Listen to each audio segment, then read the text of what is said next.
Interesting phrase written. It says, God looks on the inside, people look on the outside. So you got to take care of both. The inside for God and the outside for people. What's the old phrase? You never have a second chance to make a first impression. So the outside appearance is also valuable as well as inside vigor and vitality.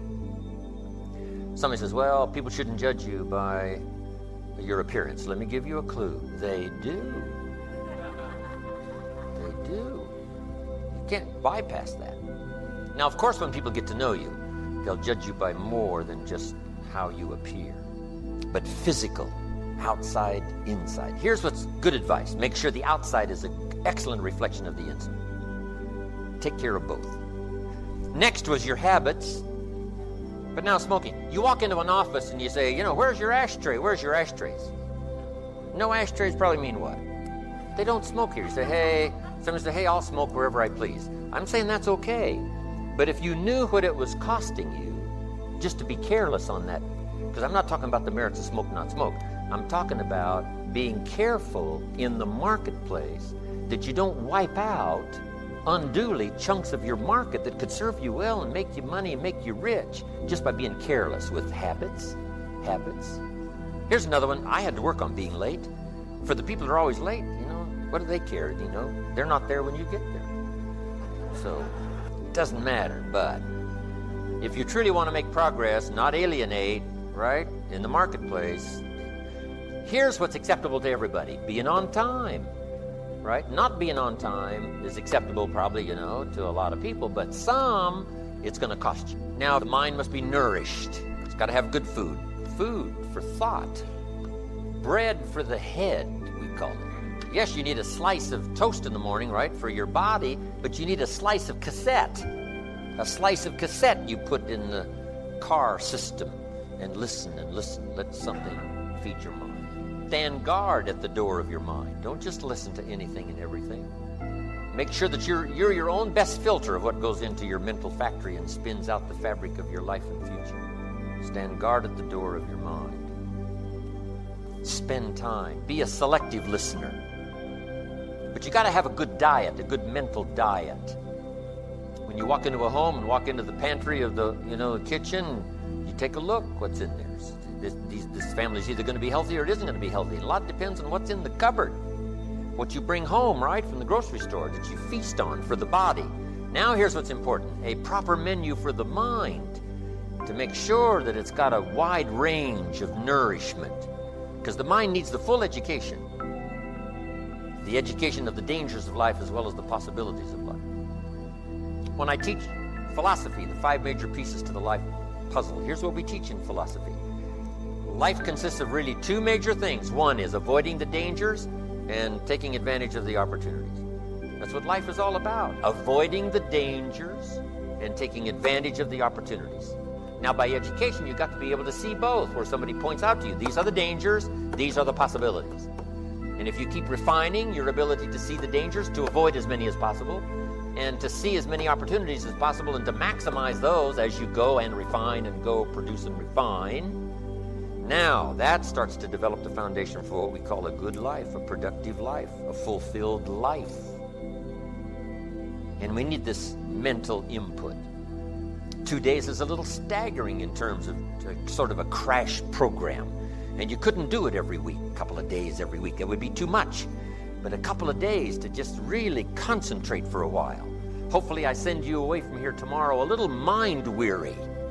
Right? Of taking all these notes and trying to get it all and trying to think about it while you take notes. I know it's an intense session of a couple of days, but I'm telling you, it's going to be so valuable for me to express it and for you to get it. Because then you just load up your wagon full of stuff here. Mental wagon to take it home and sort it out and decide what's valuable to try today. Some that you're going to think about a little bit later, but now at least you've got it.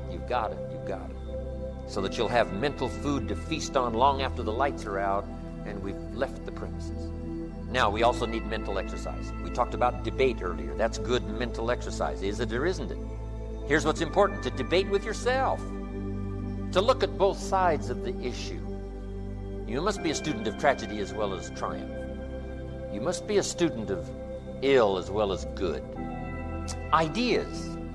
Learning to debate with yourself what's good, what's bad, what's good for you, what isn't good for you. Keep your mind vigorous. Study evil as well as good.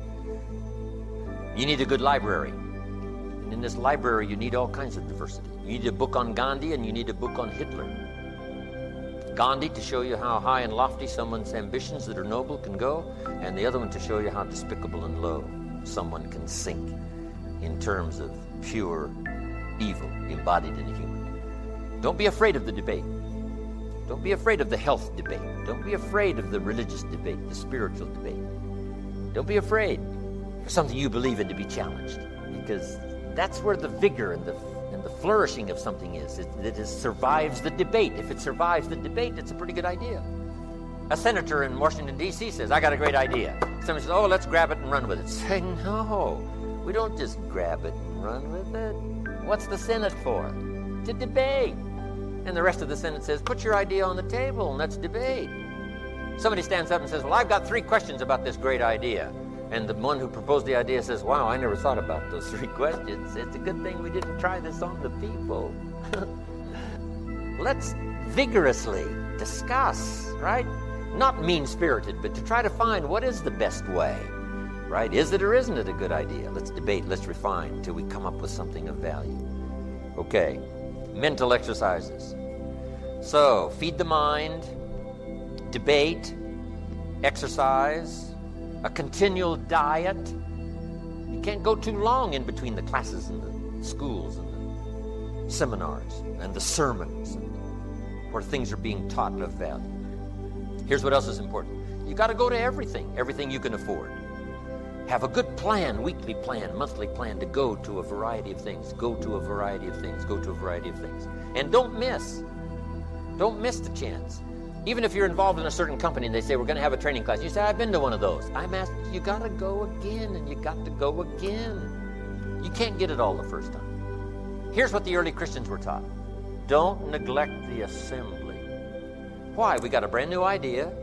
One is it's being challenged. We need the strength of each other and the exchange of ideas to make this thing grow.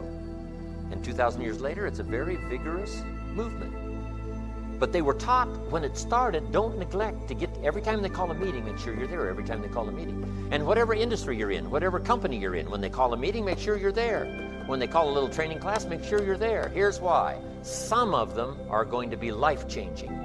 And you don't know which experience is going to be life-changing. You can't pick the one. You just got to go, go, go, go. One is life-changing. You go, go, go, go, go. Another one is life-changing. You go again, you go again, you go again. Another one is life-changing. For the people that were there, somebody that you met, something that you heard, and that one was just perfect. The atmosphere was right, the crowd was right, and everything was right, and you'll never be the same again. And you don't know which one that's going to be. That's why you've got to pursue. Go often, have a good plan for the search of knowledge and ideas that can inspire it to the best of your potential. So now we've got the physical, we've got the spiritual, we've got the mental parts of personal development. Now let's keep going. Part of personal development has to be refined in the marketplace. Because we talk a lot about business in these 2 days because that's sort of my thing is business oriented. You go to one speaker and they're more spiritual oriented. Someone else is more health oriented. Mine is probably going to be more business, all of the pieces that help you to...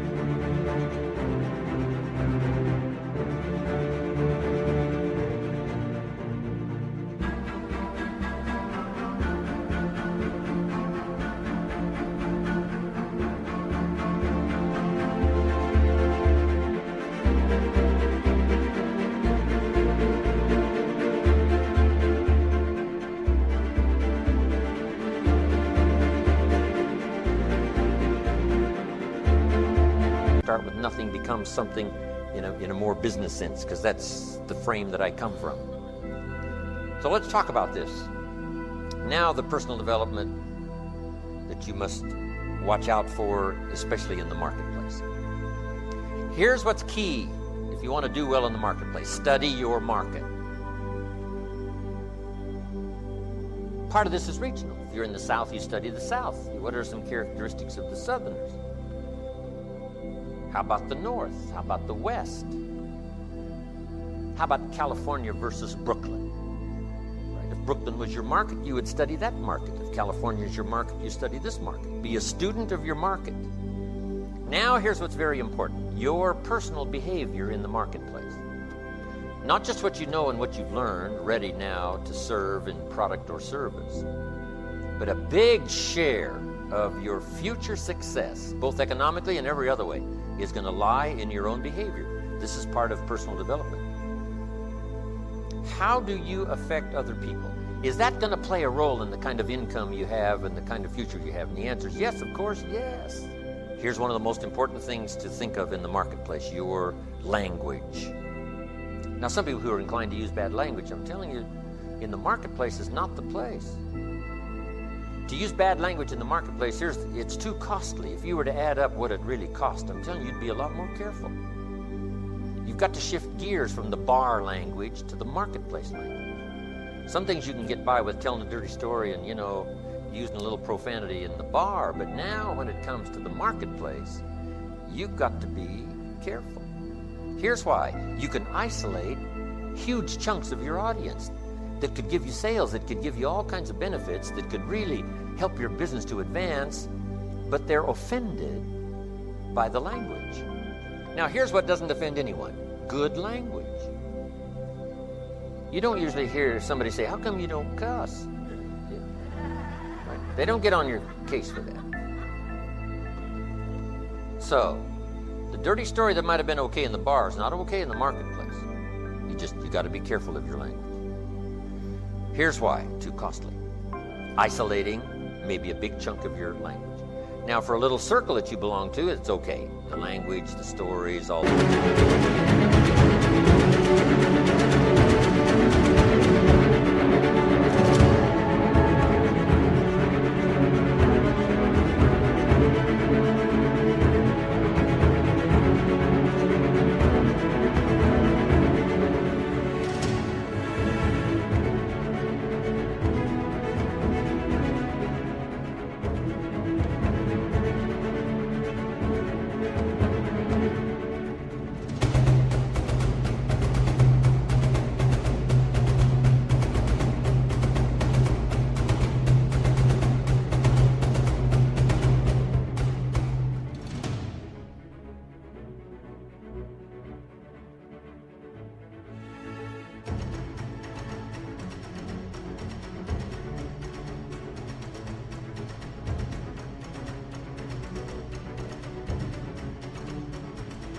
stuff is okay, but not in the general marketplace. So you must study your marketplace and say, hey, one thing I must watch, and that's my language in the marketplace. Now, bad language is perfectly acceptable to the people who use bad language. I mean, they got no problem with that, but the people who don't, see. So why not operate on the safe side? Here's the key. Be on the conservative side when it comes to behavior in the marketplace. Of all the places to be conservative, this is it. Why? You become offensive to almost no one. Now, you've even got to watch your language, and it's not a matter of profanity or dirty stories. You've got to watch.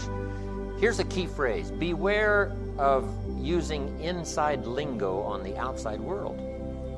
You know, all the computer guys had to learn that, right? They got off in this spacey kind of language stuff, and they found out people that bought their computers didn't know how to run them simply because they couldn't understand the language. Now they had to say, well, we can use this language among ourselves, the computer lingo among ourselves, but we got to shift gears now in the marketplace and make this user-friendly in terms of language that people can understand. So, strange language in the inside circle of business and so on is okay, but you have to sort of shift gears now when you get out into the marketplace.